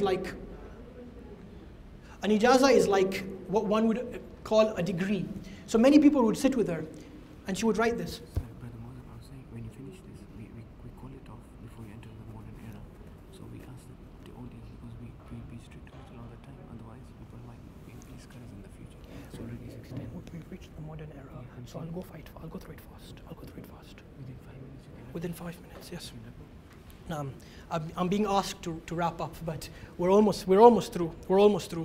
And one of the great things that we know about her is that she would stand in the Rawda of the Prophet ﷺ, in the Masjid of the Prophet ﷺ, in a place that the Prophet ﷺ said that the Rawda meaning the place between his home and between the masjid is a garden from the gardens of paradise. And she would in fact lean against the tomb of the Prophet ﷺ in the presence of many men, and she would recite hadith. And today such a thing is not imaginable, because today if one wants to visit the masjid of the Prophet ﷺ, one knows that women are unfortunately given narrow slots to go and see the Prophet ﷺ, whereas men can visit the Prophet ﷺ at any time. But here we have a great Muslim scholar, female, who would not just stand in the Rawda and recite hadith and teach hadith to many great men, but she would also lean against the tomb of the Prophet ﷺ. And now we come to the modern era, and I have to go a bit fast at this point, but inshallah khair. Let's now go to the lands of West Africa with our next heroine, Nana Asma'u. Now the modern era is considered a period of darkness. It's safe to say that we are now living in the modern day in the dark ages of Islam. Islam and Islamic civilization has been on a decline for centuries. And because it's been on a decline, there have been practices that have been coming into Muslim societies, like black magic, like voodoo, like all these things like sihr, that have been creeping into Muslim communities, because Muslim communities are losing touch with scholarship and with knowledge. And so this is something that was becoming prevalent amongst our brothers on the other side of the continent of West Africa. And so what is done about this? A great Maliki scholar by the name of Usman Danfodio arises. And he is a scholar near Gobir, and he is also from the Qadari Tariqa. So this is near modern day Nigeria. But this land, which is ruled by people who claim to be Muslims, they're hostile to the ulama. They prefer magic and they prefer superstition and they prefer harming people than actually taking the deen. So he leaves this land and he goes to a place called Degel, and he just sits under an acacia tree and begins preaching to the nomads of the area and to pastoralist communities, to farmers over there. And these people, they see him as a deliverer because he's taking them away from fear and superstition and towards the light. And over there, he's given permission to teach. But Islam is heavily restricted. Women are not allowed to cover their heads. Men are not allowed to wear turbans. Until one day, one night, he sees the Prophet ﷺ in a dream. And the Prophet ﷺ comes to him with Sheikh Abdul Qadir al-Jilani. And we know that the Prophet ﷺ said that whoever sees me in a dream has seen me in reality, because shaitan cannot take my image. And the Prophet ﷺ gives Sheikh Usman Danfodio a sword, and he gives him the permission to fight jihad against these corrupt Muslim rulers. And so he tries to do so. The Sultan tries to assassinate him, and he escapes. And he runs into the savannah with his followers, and he starts teaching them in the middle of the savannah, in the middle of the wilderness, surrounded by wild animals. He's very poor and he's a rope maker, and these are very difficult years for the Muslims of West Africa. And one can imagine that true Islam would leave West Africa. What has this got to do with Nana Asma'u? Before we even get to that, we need to talk about the state of women at this time. As you can see, the state of Islam was on the decline. So what about the state of women? And so we can see that Usman Danfodio himself says that these men, meaning these false Muslim leaders, they condemn their wives, their daughters and female relatives to a vegetative lifestyle. They treat them like animals. And they mistreat them like pots and pans, meaning their wives, meaning their women. And once they're broken, they just toss them aside. And so you can see with your own eyes that once Islam declines, the fair treatment of women also declines. And so he is trying to reform this, and he's trying to revive the deen. And so this is where his daughter Nana Asma'u comes in. And in their language of West Africa, she is known as Uwargari, the mother of all. And she was a scholar in her own right, even though her father was a great scholar. And she wrote a poem for Muslim women to help them to learn the sequence of the Quran surahs, so that they can memorize the Quran so that knowledge of the Quran can increase in that society. And she is a linguist. She's knowledgeable in Arabic, in Hausa, in Fulani, in Tamazagh.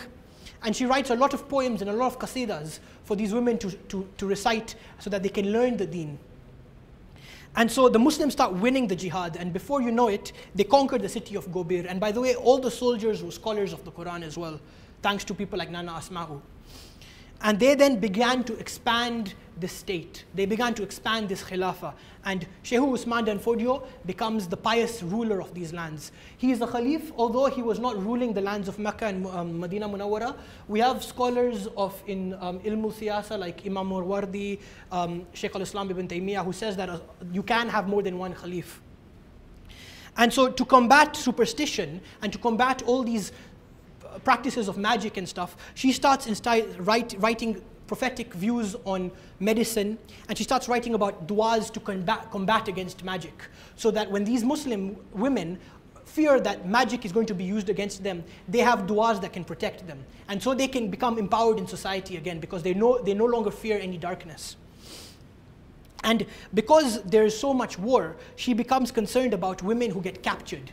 What is going to happen to these women? Are they going to become simply the playthings of men? What about the women who get widowed? Are they just going to be forgotten? And what about orphan children? So she decides that the best thing to do is to provide all these women with free education. And so she sees her father as the leader, and she sees her brother as the leader, and her nephew and her grandnephew, she outlives them all. And she goes into the field of providing free education. So it's actually Islam that's giving women their rights. It's not the other way around. And so these female scholars, they become known as Yantoro.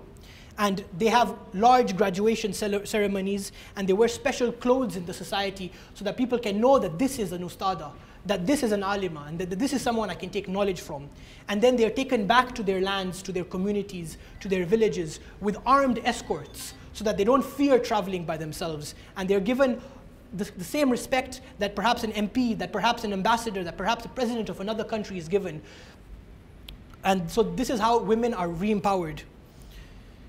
And so this is an impression of what the region would have looked like. So you can imagine how great this entire region became for women, and how it was before the impact of people like Nana Asma'u.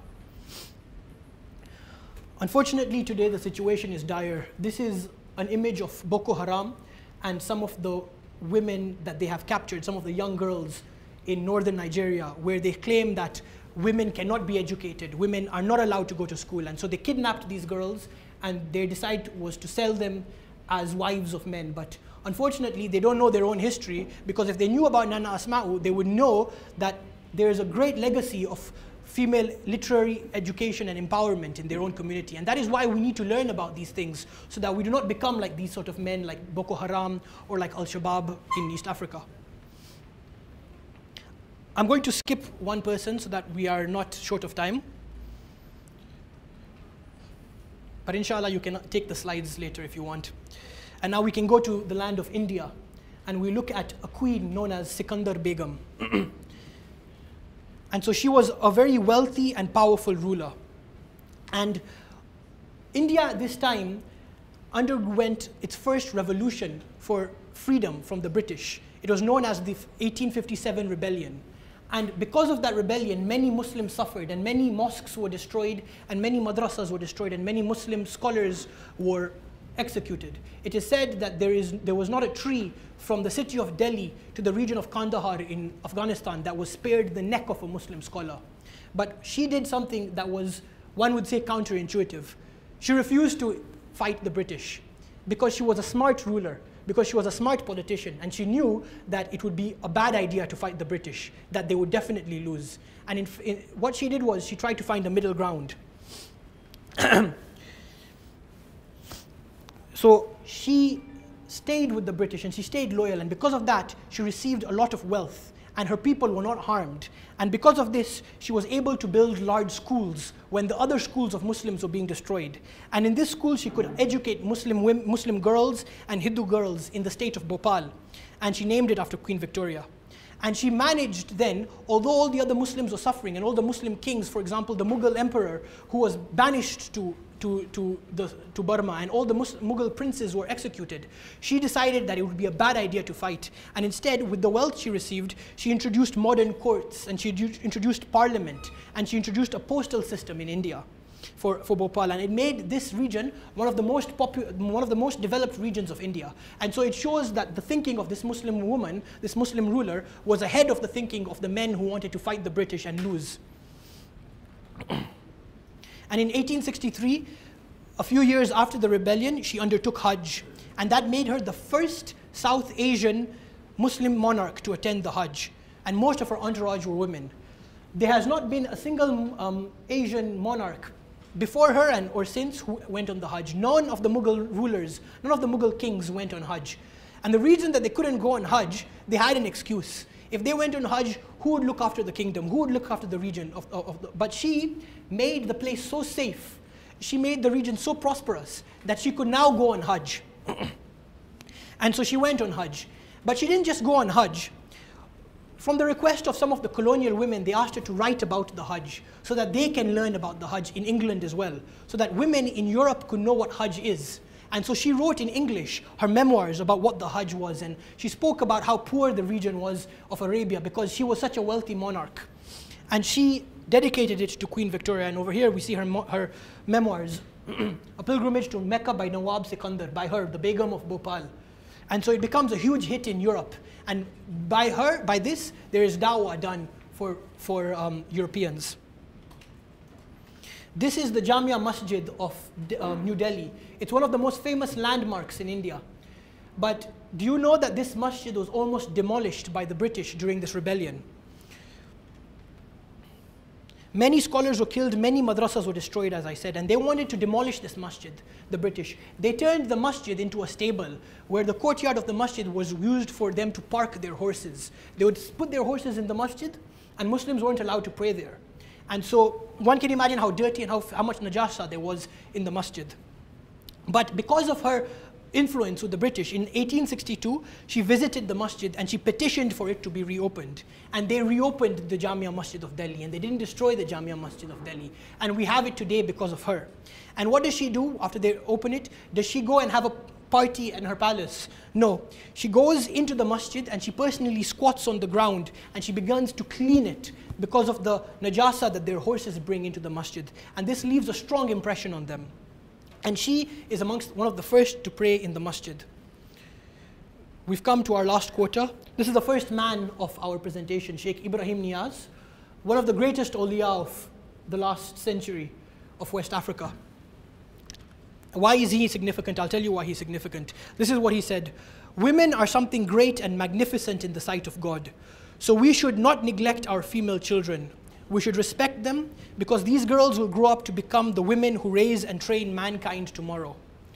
And what does he do? He was a great Senegalese scholar, and everything he taught to men, he taught to women as well.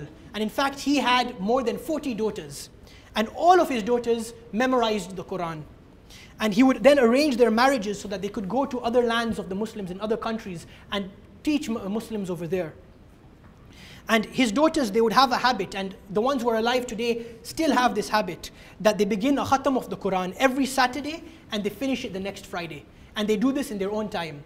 He was a great man. He could recite the entire Quran twice in Ramadan by himself. And his daughter Fatima Zahra Nias, she says that, I remember when we were little, we would help our mother with cooking and cleaning. And our father would say, leave the housework and come and study. And because of this, because he encouraged them to leave the housework and come and study, they are now empowered in their communities and they are empowering their communities. And he, Sheikh Ibrahim Nias, he was the president of the Muslim World League. And he would travel all over the world, and he would take his daughter Maryam Nias with him to meet world leaders, to meet the president Kwame Nkrumah of Ghana, to meet Gamal Abdel Nasser of Egypt, and to meet the leaders of China. And so we come to his daughter Sheikha Maryam Nias, who passed away, Allah yarhamaha, last November, and she was a great woman of Islam.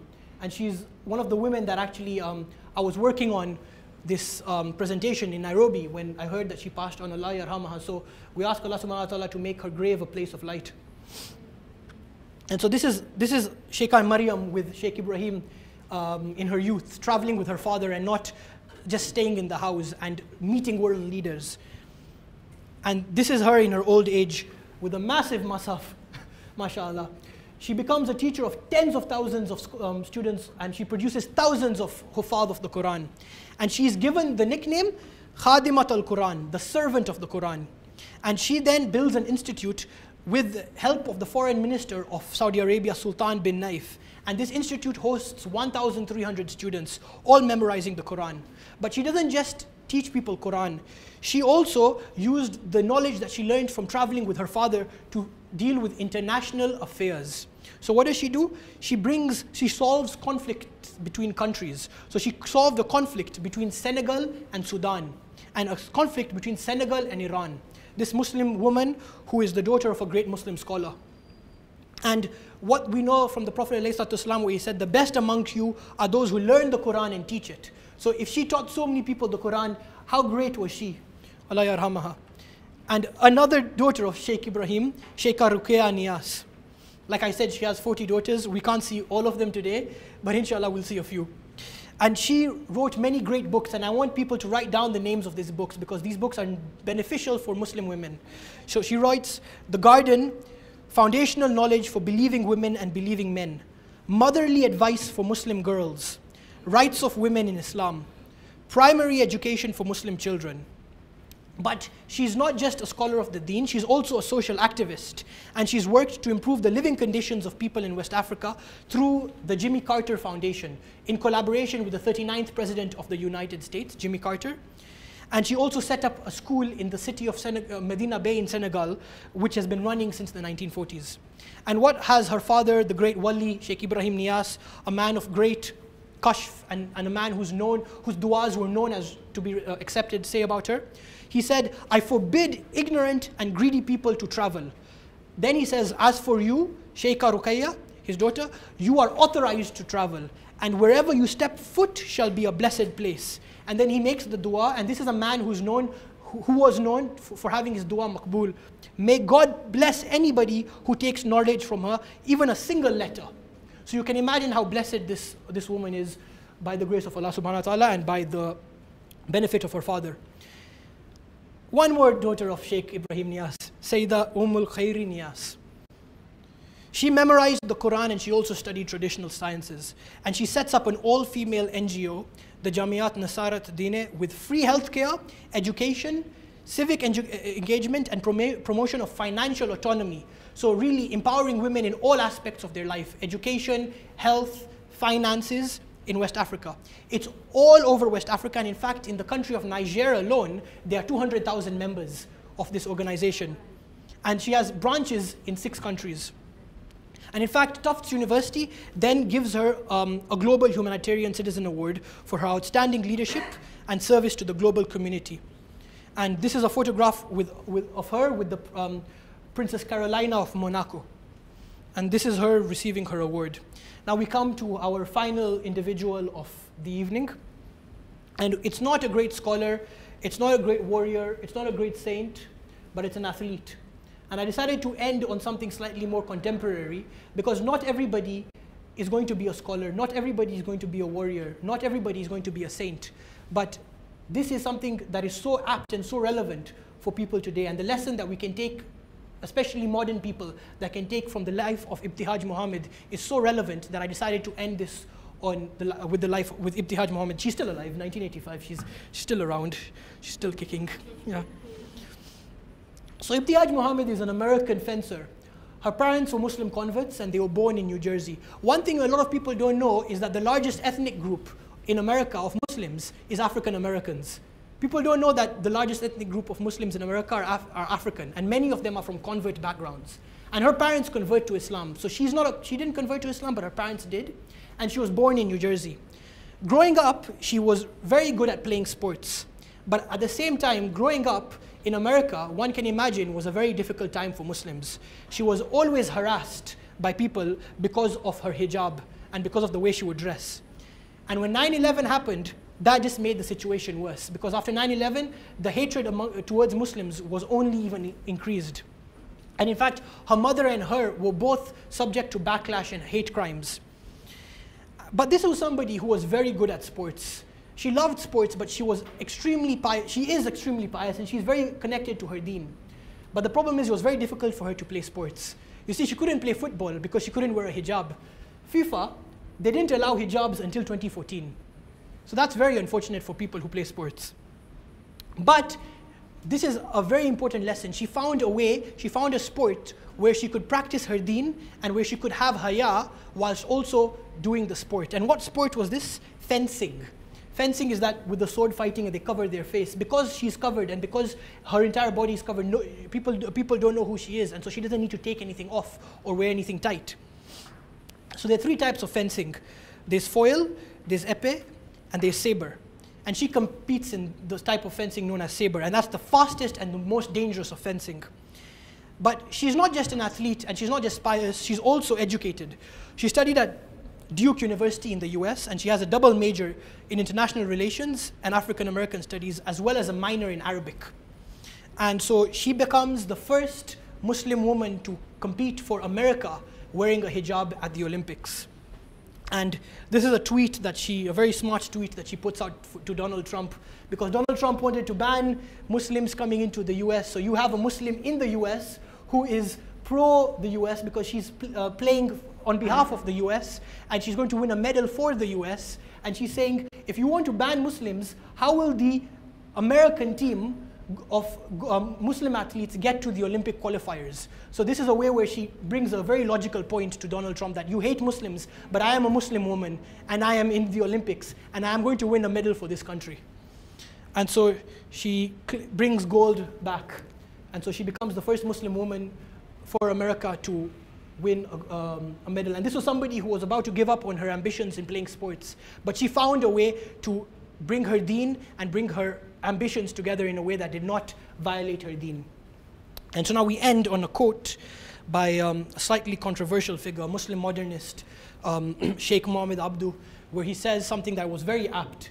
And he says something that I think everybody should take into consideration, and he says something that I think everybody should remember in case they ever face any problems in their homes. If you are willing to have your wife as a slave in your house, then prepare to have your children as slaves as well.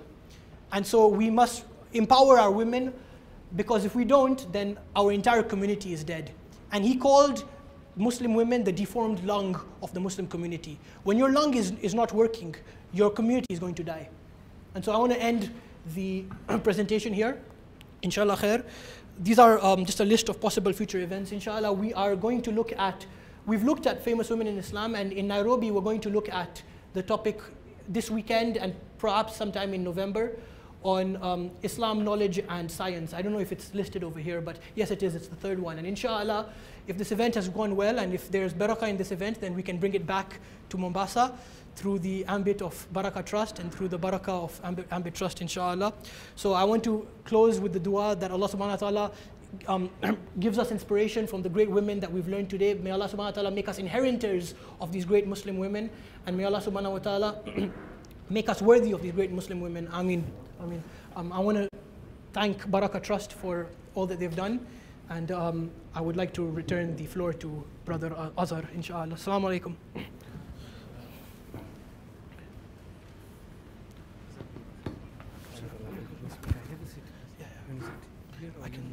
I'll be comfortable over here. I want some water, please, inshallah. Why don't you, yeah.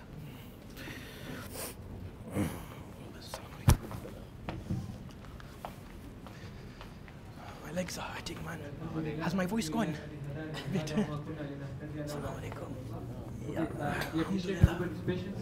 We have gone beyond time and tried to check the mood, and everybody seemed engaged, and the pens are still writing, so we thought of not interrupting. But alhamdulillah, Brother Muazzam wrapped it up in good time, despite the material we had to cover. Now, I'll ask Brother Ayaz Ibrahim Maudani. Oh, nimemaliza, so tunaweza toa hiyo yote. The interesting part of today's program. We had mentioned in the beginning, for those who came late, that we'll have 3 questions which we will ask the audience. Whoever gets it right, we'll have a small reward for them. Just to make sure that people are engaged during the conversation or during the presentation. So we'll have one question directed to the sisters, one for the men, and one will be an open question, which whoever raises his hand.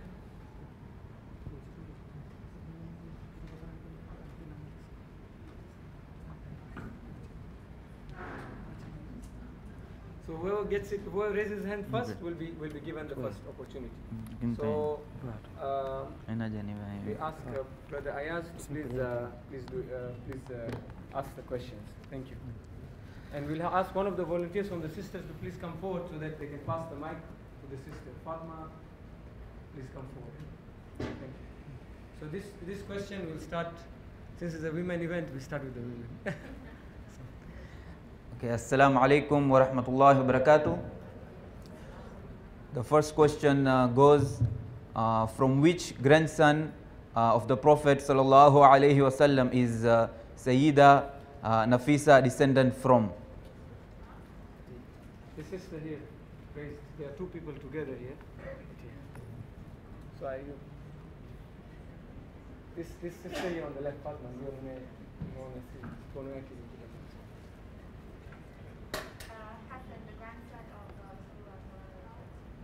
Yes, that's very correct. So Takbir. Now for the gents. Which West African scholar had many daughters who are also scholars? For the gents, or the young boy, mashallah. A young boy, mashallah. Very good.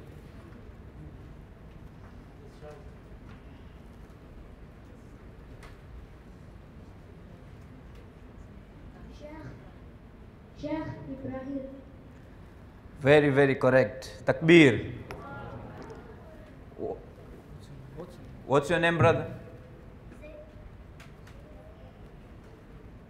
Zaid Shamrat. Oh, mashallah, Zaid. Very correct. The third question is for all the audience. And it goes, how long was the road from Iraq to Makkah that was built by Zubaida Bint Jafar Al-Mansoor? Somebody has raised their hand very, very early, and I expected it from that side. 1,200 kilometers. Subhanallah, mashallah, very, very correct. Takbir. Jazakallah khair. Thank you.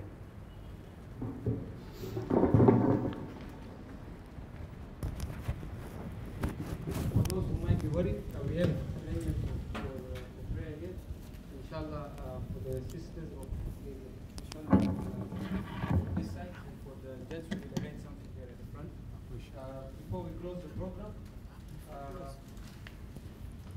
and we give credit to those who helped in making today's event a success.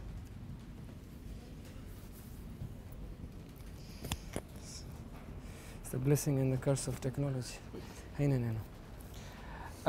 We'd like to mention that it is worth mentioning that in the spirit of living by the principle of our religion in being sensitive to the environment, you might have noticed that we have tried to minimize the impact events such as these have on our Mother Earth. It might be inconvenient to fill water from a jug, but the price we pay in the long term for the convenience of a plastic bottle is much more than that which meets the eye. Moreover, the organizers of the event have tried to promote the local businesses by getting their products as refreshments for today's program. And we hope that this inspires all of us to believe that it is possible to have events which will minimize the negative impact on the environment and promote the local industry. Though at first it might sound challenging and inconvenient, but it is worth the trouble for the future of our planet and society. And now we would like to thank all of you to make time from your committed and busy schedules to attend today's program. May Allah reward you the reward He rewards or He grants seekers of knowledge. Without your presence, we would be speaking to an empty hall. Furthermore, special thanks go to Brother Rizwan and his wife of Rihanna Decor for their generosity in allowing us to use this hall at no cost, and the resources, the tables and the chairs which you see here, without any charge. This gives us hope that good people still exist amongst us, and we pray that Allah subhanahu wa ta'ala blesses them in their rizq. Secondly, we are very grateful to Brother Muazzam, who has given his time, his resources and energy in preparing for this presentation. He has come all the way from Nairobi and to grace us here in Mombasa to share these gems. May Allah grant him sincerity, increase him in beneficial knowledge, and inspire him to serve the Ummah in a way which is most pleasing to him. Of course, we cannot forget Al-Ihsan Foundation. They've always been there, just a call away to make sure that these moments are captured for future benefit and for the benefit to continue to be spread in the society. So we must not forget their background work, and their services to the community are commendable. In addition to this, thanks go to Brother Saeed Abdullah of Schofield Media in his assistance and creativity on the designing for promoting the event. Finally, to all the volunteers who took this as their own program, may Allah accept your services and fulfill your needs. And to all those who contributed in any way, we have not mentioned everybody, but if they have contributed in any way with a thought, idea, a prayer, we say Jazakumullahu khairan wa ahsantum. And before we close the program, I'll ask Al-Walid to please, if he has a few words of advice or comments on the program, we'll ask him to please share that. If not, then he can close the program with a dua. Wa shukran. Even if you come in front. Okay, sir. Assalamu alaikum wa rahmatullahi wa barakatuh. Alhamdulillah.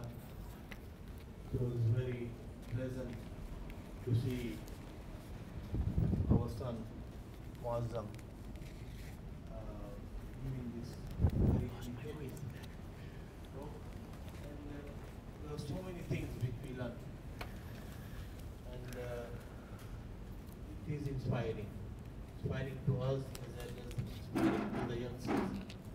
That it is so important for us to know our history, to know our past, which was so glorious. And we look forward and pray to Allah subhanahu wa ta'ala to give us those days back. Those days when the Muslims, who are the true benefactors of humanity, they come in the forefront with their truth and the sincerity with their Creator. Not munafiqeen, not people of falsehood, not people who on the face are appearing to be very good, but behind they are poison for the human beings and humanity and the world and the environment, you name it. They have destroyed everything. So inshallah, we look forward. This is a sign which Allah subhanahu wa ta'ala is showing us, the youngsters who are educated in dunya, and they get their education in deen. And this is where our power lies, the youngsters. It's very important. And the topic was the greatness of the women in Islam. Because without them, we are we are nothing. Alhamdulillah. May Allah Ta'ala bless him and bless all those who came here today. And may Allah Ta'ala accept this and let this be something which carries on, and we have more people coming over. And Allah Ta'ala gives the himma and the courage to our children, Azhar, and the whole group, Ayaz, and the twins. The names? Imran and Irfan, and the whole group, inshallah ta'ala. Let's see, next time we have another program wherein the whole hall is filled with brothers. And not necessarily only the Muslims, even the non-Muslims should be invited to such programs, inshallah. Wa sallallahu ala sayyidina Muhammadin wa alihi wa sahbihi ajma'in. Al-Fatiha ala Hadrat Nabi Muhammad al-Mustafa.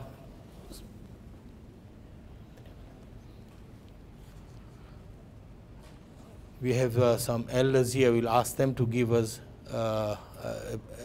some prayers from them, inshallah. Dua. Dua. Say no. Please. Me? اللهم صل على سيدنا محمد وآله وصحبه أجمعين. اللهم ربنا اغفر لنا ذنوبنا ولإخواننا الذين سبقونا بالإيمان ولا تجعل في قلوبنا غلا للذين آمنوا ربنا إنك رؤوف رحيم. اللهم ربنا هب لنا من أزواجنا وذرياتنا قرة أعين واجعلنا للمتقين إماما. اللهم يا ربنا زدنا علما والحقنا بالصالحين. يا حي يا قيوم برحمتك نستغيث من عذابك نستجير. وصلى الله على سيدنا محمد وآله وصحبه أجمعين. الحمد لله رب العالمين وجزاكم الله خيرا.